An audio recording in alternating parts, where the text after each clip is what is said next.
Okay, let's get into question number 5. This is a challenging question.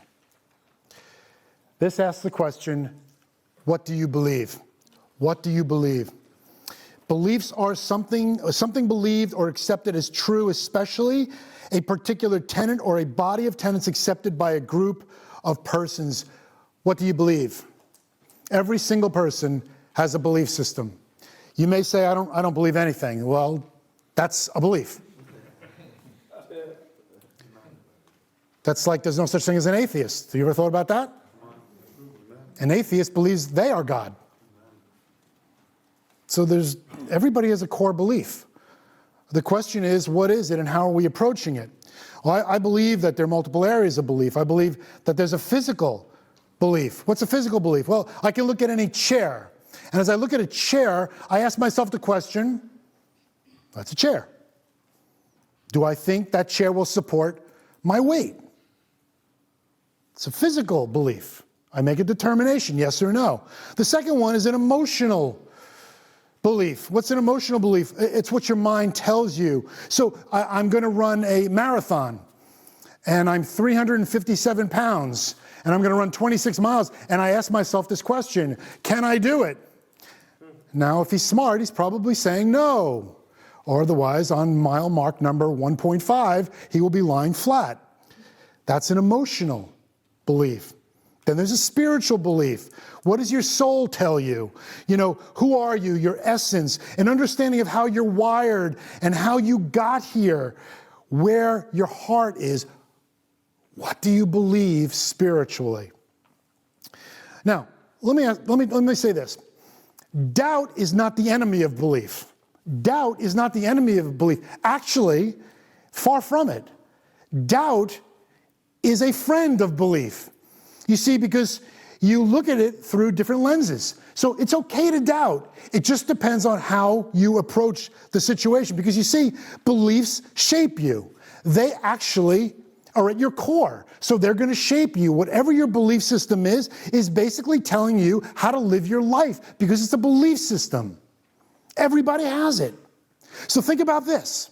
When you look at your beliefs, understand decisions become easy when you know in advance what you believe. Think about that. Decisions are made easy when you know in advance what you believe.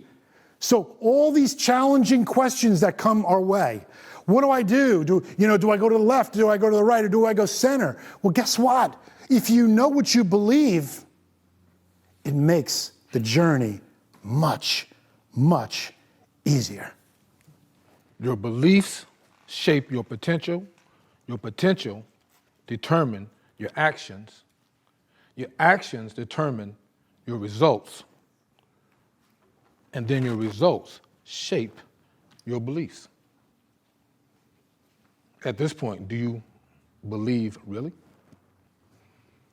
Belief is that it is a chair.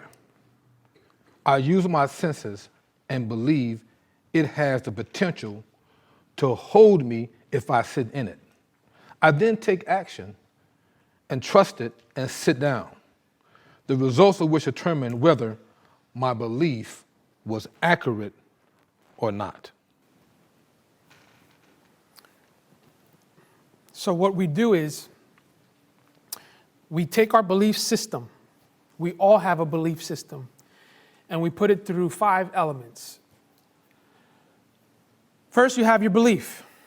So picture a circle, and that's the belief. And then around that circle, you support it with element number 2, which is core beliefs.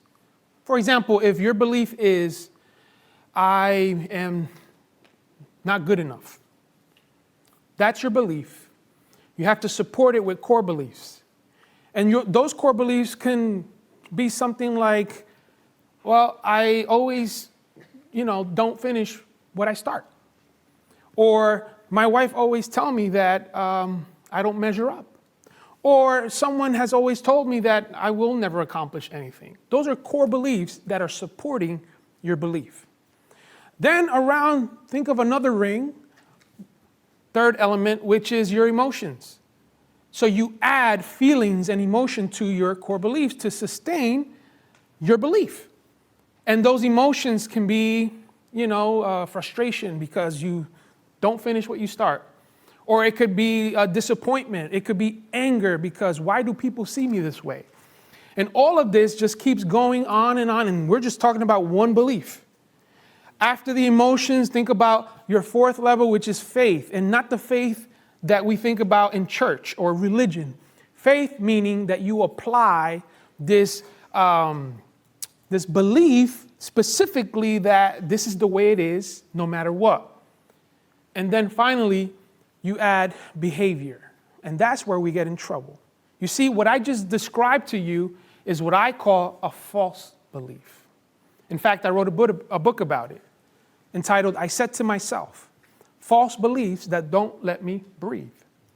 Why? Because false beliefs choke the life out of us. They don't allow us to see things for what they are. And we live our lives based on false beliefs. We don't admit it. We don't look at it that way. But at the end of the day, when we see our behavior, the way we respond to these core beliefs, we see that that's evident, that we are living our life based on something that is not even true. So in fact, Joe mentioned that doubt is not the enemy of belief. I will say false beliefs are the enemy of belief. But when you believe in a false belief, now you're in a cookie. Now you're in a pickle. Now you're in a situation where you have to peel the layers and start navigating your life back to say, where did I pick up this belief? And now that I know where I picked it up, is it true or is it false? In fact, clinically, the enemy of belief is cognitive distortions. What that means is these thoughts that we gather, cognition is thought process, and it's these thoughts that we gather that are distorted. I'll give you an example. I have someone in my office that says, I'm going to get coronavirus, or I'm going to get on a plane and it's going to crash. And they live their lives this way. That's called catastrophizing. You make the worst case scenario out of any little scenario. And that belief for that individual is their belief. And so how do we navigate? We have to get to that fact that why are you so anxious, scared, afraid? And then we go to that core belief, and usually it's a false belief. And so that's my clinical analysis for you. Okay, we're going to take 2 minutes, and we're in the home stretch now. And I want you to take 2 minutes and ask yourself, write down, what do I believe? What do I believe?